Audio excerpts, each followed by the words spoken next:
ಮಾರನೇ ದಿನ ಲಾಲಾ ಸಿಟಿಗೆ ಹೋಗ್ತಾನೆ. ಮತ್ತೆ ರಾಜ ಒಂದು ಮಿಠಾಯಿ ಡಬ್ಬ ತಗೊಂಡು ವಕೀಲ್ ಹತ್ರ ಹೋಗ್ತಾನೆ.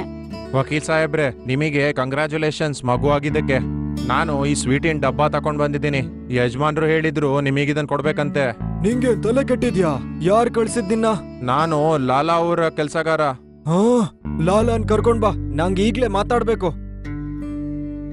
ಅಷ್ಟ್ರೊಳಗಡೆ ಲಾಲಾ ಮನೆಗ್ ಬಂದ್ಬಿಟ್ಟಿರ್ತಾನೆ. ಮತ್ತೆ ರಾಜು ಲಾಲಾನ ಕರ್ಕೊಂಡು ವಕೀಲ್ ಹತ್ರ ಹೋಗ್ತಾನೆ.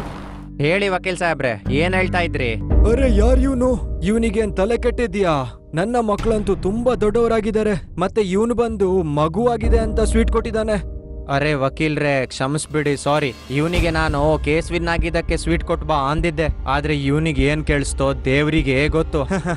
ಅರೆ ಇವನಿಗೆ ಕಿವಿ ಕೇಳ್ಸೋಲ್ವಾ? ಮೊದ್ಲು ಇವನನ್ನ ತೆಗ್ದಾಕು, ಇಲ್ಲ ಅಂದ್ರೆ ನಿನ್ ಕೆಲ್ಸ ಹಾಳ್ ಮಾಡಾಕ್ತಾನೆ. ಇಲ್ಲ ವಕೀಲ್ರೆ, ಇವನಿಗೆ ಒಳ್ಳೆ ತಲೆ ಇದೆ ಗೊತ್ತಾ, ಅದಕ್ಕೆ ನಾನು ಇವನನ್ನ ಒಟ್ಟಿಗೆ ಇಟ್ಕೊಳ್ಳೋದು.